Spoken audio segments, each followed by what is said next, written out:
Dari 273 anak-anak Jawa Barat yang terjaring di seluruh provinsi Jawa Barat dengan berbagai latar belakang, dengan berbagai kondisi, dengan berbagai keadaan, hari ini sudah tumbuh menjadi anak-anak yang sehat, memiliki visi dan memiliki harapan. Bahkan menurut saya jauh lebih baik dibanding yang tidak mengikuti pendidikan di Dodik, Lembang, Rindam 3, Siliwangi. Saya ucapkan terima kasih buat komandan, wakil komandan, dan para pelatihnya. Yang pertama, hari ini kita bersama-sama memperingati upacara kebangkitan nasional. Saat masyarakat Indonesia, masyarakat Nusantara disadarkan dari ketertutupan telinganya, dari ketertutupan matanya, dari ketertutupan hatinya, dari kebutaan matanya, dari ketulian telinganya, dari kebisuan lidahnya, dan dari ketutupan hatinya, di mana saat itu kita masuk pada sebuah fase kita ternina bobokkan oleh imperialisme kolonialisme yang menghamparkan lapangan pekerjaan, yang menghamparkan perkebunan, yang menghamparkan areal persawahan, yang menghamparkan areal-areal irigasi, yang menghamparkan areal bendungan. Tetapi mereka mengisi gedung sate ini, mereka mengisi gedung-gedung indah dan mewah di seluruh Nusantara. Tetapi gedung-gedung itu hanya memiliki hak mereka untuk melakukan pengelolaan keuangan, untuk melakukan pengelolaan kekuasaan, di mana seluruh hasil kekayaannya dinikmati oleh mereka dan dikirimkan ke negerinya. Dan kemudian rakyat Indonesia hanya menjadi kuli dengan gaji yang terbatas, dan beberapa orang Indonesia yang tunduk menjadi kaki tangannya menikmati sebagian kekuasaannya, bahkan menikmati uang-uang yang seharusnya dibayarkan kepada para pekerja Indonesia yang lapar, yang hitam kelam terbakar, yang disebutnya sebagai rodi. Mereka mengambil hak-hak mereka dan dinikmati oleh mereka yang hari itu berkongsi dengan kolonialisme. Maka kesadaran itu tumbuh, lahirlah gerakan Budi Utomo, lahirlah gerakan Sumpah Pemuda, dan seluruh gerakan itu dimulai dengan sebuah kesadaran dan hilangnya rasa takut pada dirinya bahwa kita adalah pemilik hak dari negeri ini. Hari ini kita disadarkan pada sebuah peristiwa di mana kita sering buta mata kita, kita sering tuli telinga kita, dan kita sering gagu lidah kita. Ketika anak-anak kita berteriak di jalanan, mengusung sangkur, membawa celurit, saling berkejaran, darah menetes di setiap sudut kota, motor-motor dibakar, orang menjerit penuh rasa ketakutan, kita hanya bisa diam. Ketika di sudut-sudut kota anak-anak kita menenggak ciu, ketika sudut-sudut kota anak-anak kita makan eksimer, ketika di sudut-sudut kota anak-anak kita makan minuman oplosan, mereka jatuh tersungkur, matanya merah penuh dengan rasa emosi, pulang ngamuk ke orang tuanya, kita hanya bisa diam. Ketika anak-anak kita menghabiskan waktu main game online sampai jam 4 pagi, tidak masuk sekolah, di rumah ngamuk, mengancam orang tuanya dengan pisau, menusuk kakeknya dengan sangkur, kita hanya bisa diam. Proses kita hanya dua, pidana dan penjarakan dalam penjara anak. Tetapi kita tidak pernah menyadari bahwa seluruh lorong-lorong kegelisahan mereka, seluruh hiruk pikuk jalanan tak membuat mereka nyaman. Sudut-sudut rumah menjadi neraka bagi kehidupan mereka. Lapang-lapang bola tergusur menjadi industri perumahan, pemukiman, dan pertokoan. Mereka kehilangan tempat bermain. Mereka kehilangan air yang jernih di sungai sehingga bisa mereka berenang. Mereka kehilangan gunung-gunung yang indah tempat mereka bercengkrama dengan alam. Mereka kehilangan sawah yang terhampar. Yang mereka lihat adalah kebisingan dan kebisingan. Bising di jalanan karena knalpotnya brong. Bising di rumah karena orang tuanya bertengkar. Maka mereka lari dalam rorong-gerong gelap. Digenggamnya handphone, diambilnya obat-obat terlarang, ditengahnya minuman dalam sebuah kelompok yang sama. Kita orang-orang yang terpinggirkan di rumah, kita orang-orang yang terpinggirkan di sekolah. Guru-guru telunjuknya menunjuk pada wajahnya, tapi tak bisa memberikan solusi kegelisahan jiwanya. Semua orang hanya memberikan pengamatan, analisis, kajian. Itulah metodologi yang dikembangkan bangsa ini. Tetapi tidak ada yang berani mengambil solusi, mengangkat mereka di sudut jalanan, dimasukkan ke barak, dididik secara militer, diarahkan menjadi anak-anak yang berguna. Kedisiplinan militer adalah harga mati bagi kemajuan bangsa, bukan musuh. Pandangan-pandangan buruk terhadap militer adalah pandangan-pandangan orang yang takut anak-anak Indonesia bangkit, yang takut anak-anak Indonesia mencapai kemajuan. Mereka takut bangsa ini menjadi bangsa kokoh dan tegap. Mereka ingin bangsa Indonesia menjadi bangsa pemabuk yang setiap hari mabuk akan ilmu pengetahuan, yang setiap hari bertengkar di TV, yang setiap hari bertengkar di medsos, sementara hamparan kekayaan alam diambil sama mereka. Janganlah kita menjadi antek dari bangsa lain, memporak-porandakan diri sendiri dan bangsanya dengan alasan pengetahuan, dengan alasan hak asasi manusia. Anak membawa motor di bawah umur adalah pelanggaran hak anak. Kapan kita bertindak? Dan selama ini kita membiarkan anak-anak nonton film tanpa didampingi oleh orang tua. Itu adalah pelanggaran anak, dan kita tidak pernah bertindak. Anak-anak di bawah umur merokok, minum minuman keras, itu adalah pelanggaran hak anak. Semuanya kita berdiam. Anak-anak main game online, nonton tayangan-tayangan dewasa lewat media sosial, kita berdiam. Negeri ini akan hancur manakala semua orang berdiam. Maka orang yang memegang kekuasaan harus menggunakan tangannya untuk merubah seluruh kemunkaran ini menjadi sebuah kebajikan. Kalau kita berkomitmen pada bangsa ini, problem anak-anak kita adalah mengkonsumsi tayangan yang bukan haknya di media sosial. Maka saya meminta peraturan pemerintah yang mengatur tentang itu segera dilaksanakan. Anak-anak di bawah umur tidak boleh mengakses media sosial yang bukan haknya. Seberapa besar pun gagasan yang saya gagas, seberapa kuat pun kekuatan yang saya bangun, saya tidak akan bisa melawan jutaan akun yang merasuki otak kiri dan otak kanan anak-anak kita. Untuk itu, pada saat ini sudah saatnya kita tidak saling menyalahkan. Untuk itu saat ini tidak ada salahnya kita mengambil tindakan berdasarkan perilaku kita masing-masing. Perilaku ekonomi menyebabkan anak-anak kita kehilangan ibunya karena pergi ke luar negeri. Perilaku ekonomi mengakibatkan anak-anak kita tidak pernah bertemu dengan ibu dan bapaknya karena mereka mencari rejeki. Mereka ada di pojok-pojok rumah bersama kakeknya. Kakeknya melarangnya dia main game online, melarangnya pakai motor jam 11 siang. Maka pisau dapur terhunus dan ditusuk seseorang kakek oleh cucu yang disayanginya. Kerangka pijak seperti ini harus dibangkitkan oleh kita. Semangat militer, bukan militerisasi. Kalau anak-anak dibangunkan jam 4 subuh, di mana letak salahnya dan di mana letak pelanggarannya?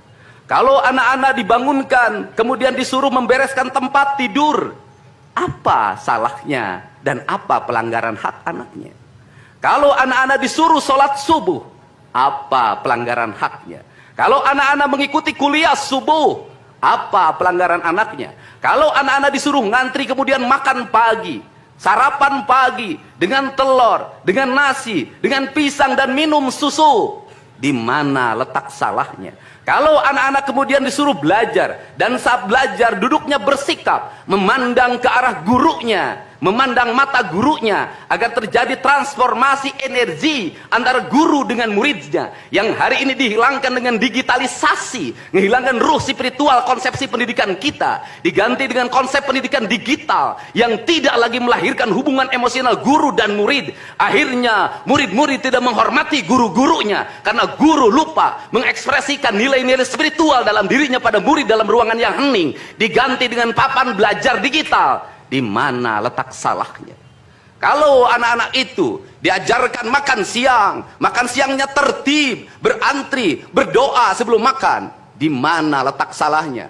Kalau anak-anaknya sore hari diajarkan bola voli, sepak bola, latihan baris berbaris, di mana letak salahnya? Kalau sore hari anak-anak disuruh masuk ke masjid, mengikuti pengajian, di mana letak salahnya? Kalau setelah itu mereka makan malam, dan makan malam ditandai dengan berdoa, di mana letak salahnya? Kalau mereka jam 9 disuruh masuk bara, disuruh masuk ruang tidur, dan disuruh tidur, di mana letak salahnya? Justru hak-hak anak terdapat di barak pendidikan TNI, dan hak itu tidak mereka dapatkan di rumah-rumah.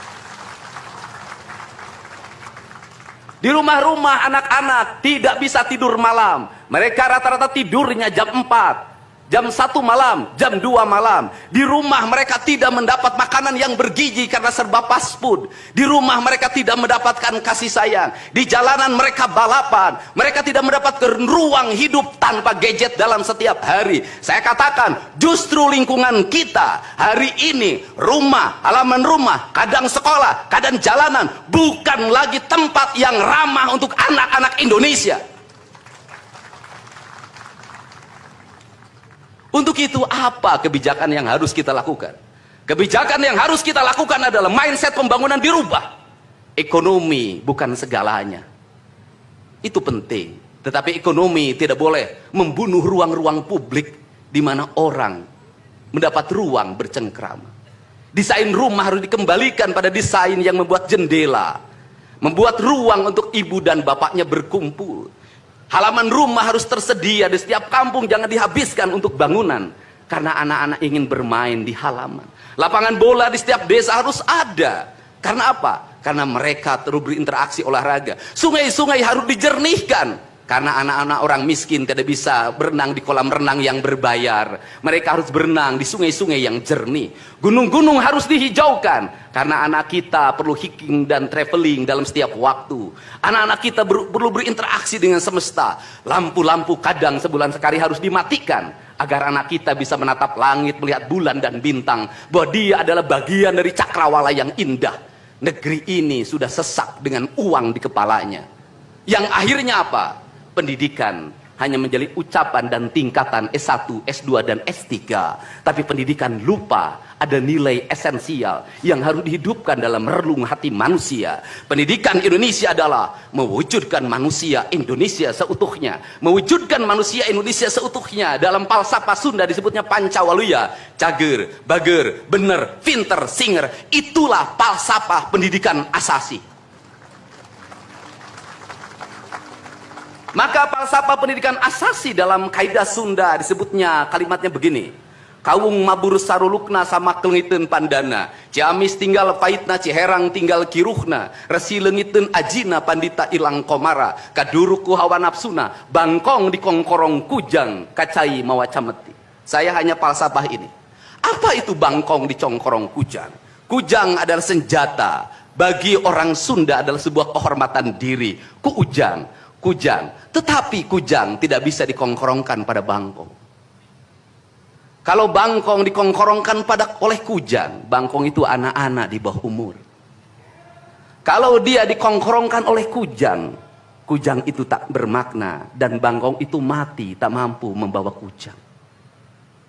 Kacai mawacameti, apa itu artinya? Orang pergi ke air untuk mensucikan diri, maka dia harus membebaskan diri dari berbagai apapun kepentingan. Dia ingin pasrah, dia ingin sumera, hirup ukur sasamperan, awak ukur sasampayan. Sariring dering dumadi sarengkak saparipola, la haula wala quwata illa billah. Maka dia tidak boleh membawa hawa nafsu.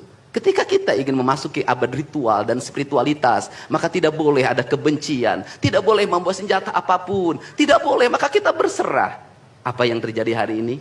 Orang-orang yang setiap hari bicara tentang kesucian, lidahnya menyakiti orang lain, menusuk orang lain, membawa api peperangan pada saat orang menuju kesucian. Bahkan bisa jadi menghinakan orang lain, itu dianggap bagian dari kesucian. Tidak ada anak nakal. Tapi orang Sunda itu menyebutnya budak bangor. Budak bangor itu beda dengan nakal. Kenapa? Itu masa mereka menginjaki masa remaja menuju masa dewasa. Maka di hari kebangkitan nasional ini, pemerintah Provinsi Jawa Barat, sekolah yang hari ini berjalan, ada pendidikan karakter, ada bela negara. Saya akan meresmikan menjadi Sekolah Kebangsaan Jawa Barat Istimewa. Sekolah Kebangsaan Jawa Barat Istimewa nanti akan dipusatkan di Dodik, Lembang. Dan kalau ada lembaga pendidikan lainnya, kami juga akan menjadi kerjasama.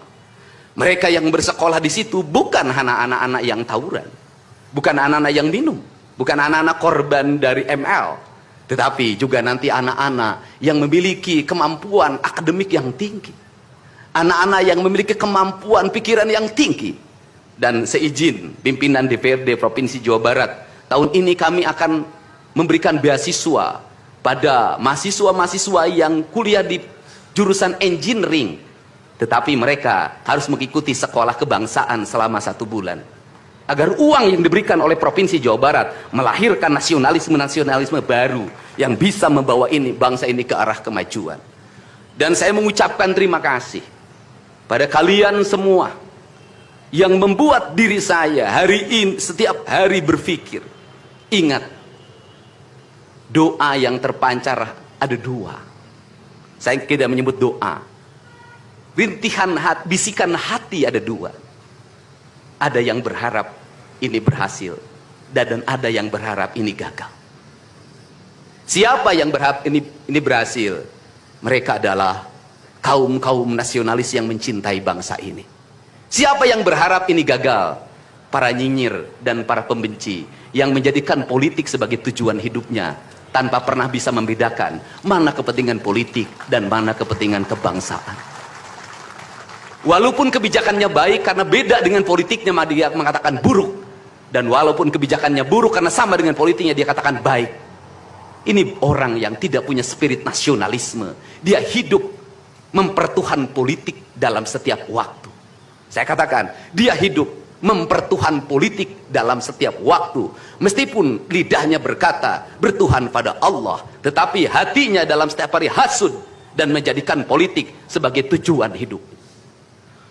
Dan barangkali bisa dilihat dari seluruh rakyat Jawa Barat, karena ini tertransformasi lewat media televisi dan media digital, yang menjadi petugas upacara hari ini bukan pasukan paskibraka yang biasa kita pakai, tapi mereka adalah peserta didik sekolah kebangsaan Dodik, Lembang, Rindam 3, Siliwangi. Waktunya tidak lama, hanya 18 hari, tapi bisa dibentuk. Pertanyaannya adalah, di sekolah mereka bisa dibentuk seperti ini? Kalau di sekolah tidak dibentuk hari ini, maka pertanyaannya adalah, berarti sistem pendidikan nasional harus dievaluasi. Dan kalau misalnya yang di Jakarta mau menyalahkan, kan disahkannya di Jakarta. Kan anggaran yang triliunan disahkan di Jakarta. Kenapa anggaran yang triliunan ini tidak terevaluasi dalam setiap tahun? Saya katakan, sistem pendidikan yang di dalamnya angka-angka yang hanya orientasinya materi dan kepuasan dalam outcome dalam sistem pengelolaan keuangan tidak akan melahirkan apapun kecuali tumpukan kertas, software dan hardware. Tetapi pendidikan yang lahir dari jiwa dan lahir dari cinta tanpa biaya yang besar, dia akan melahirkan anak-anak penuh dengan semangat kebangsaan dan punya spirit Pancawaluya. Itulah pentingnya hati, itulah pentingnya rasa. Untuk itu hari ini ada antrian, ribuan orang yang ngantri ingin memasuki pendidikan di pendidikan sekolah kebangsaan. Dan kalian semua hari ini bisa bertemu dengan orang tuanya, bisa mendapat sertifikat dari kami, dan bisa pulang dulu. Nanti dalam 2 minggu sekali kami siapkan mobil di setiap kabupatennya untuk pergi ke Dodik lagi, mengikuti pematangan, bukan di Dodik nanti, di Badan Diklat ESDM Pemda Provinsi Jawa Barat, kalau nanti di Dodik diisi oleh siswa yang baru. Dan kami akan memantau perkembangan kalian dalam waktu 1 tahun, bukan 6 bulan. Dan saya sudah meminta kepada Dinas Kesbangpol, Dinas Pemuda Olahraga, di upacara peringatan 17 Agustus 1945 Pemda Provinsi Jawa Barat, seluruh pesertanya berasal dari siswa didik sekolah kebangsaan di Dodik Lembang. Kalian semua jadi petugas upacara Agustusanan. Jadi tidak usah repot lagi. Ternyata bisa. Dan hari ini bisa kalian bahagia. Saya ngasih bonus untuk petugas upacara dari Dodik ini 25 juta untuk dibawa pulang ke rumahnya masing-masing. Dapat uang saku, makannya enak, tidurnya nyenyak, berubah mental, bajunya bagus, pulang dapat bonus, gratis lagi. Dan tentunya buat petugas yang lain juga kita siapkan 25 juta. Nanti ditanya lagi, itu duit dari mana? Ladang ngonten. Saya selalu ditanya, Pak Didi duitnya dari mana ngonten? Habis itu dimasalahin lagi, gubernur konten. Lebih baik dari jadi gubernur konten, punya duit diberikan pada rakyat daripada gubernur molor. Bener nggak? Ya kan, daripada gubernur tidur, gubernur protokoler, gubernur ingin dihargai, gubernur menghabiskan anggaran jalan-jalan ke luar negeri, teu hayang teuing aing. Kang Dedi masuk gorong-gorong, ya sebentar lagi akan saya naik ke pesawat. Jadi Indonesia ini perlu mental yang kuat kalau ingin melakukan perbaikan. Kenapa? Harus kuat menghadapi kaum nyinyir. Dan biarkan yang nyinyir selalu sakit hati selamanya. Karena Jawa Barat akan terus mengalami peningkatan pembangunannya. Ini baru 3 bulan. 100 hari itu tanggal 30 Mei. 100 hari kepemimpinan saya. Belum 100 hari, sudah banyak orang yang kepanasan. Apalagi 5 tahun. Dan saya ucapkan terima kasih. Ini upacara yang spesial. Kita dihadiri oleh Korps Pasukan Khusus. Tepuk tangan semuanya. Ada Kopassus, ada Kostrad, ada Marinir, ada istilahnya apa sekarang, Kopasgat. Kemudian ada infanteri, ada cavalry, kemudian ada pasukan angkatan laut, kemudian juga ada Brimob. Tepuk tangan semuanya, keren. Dan kalian semua, para peserta, ini yang keren-keren ini anak-anak kita ini.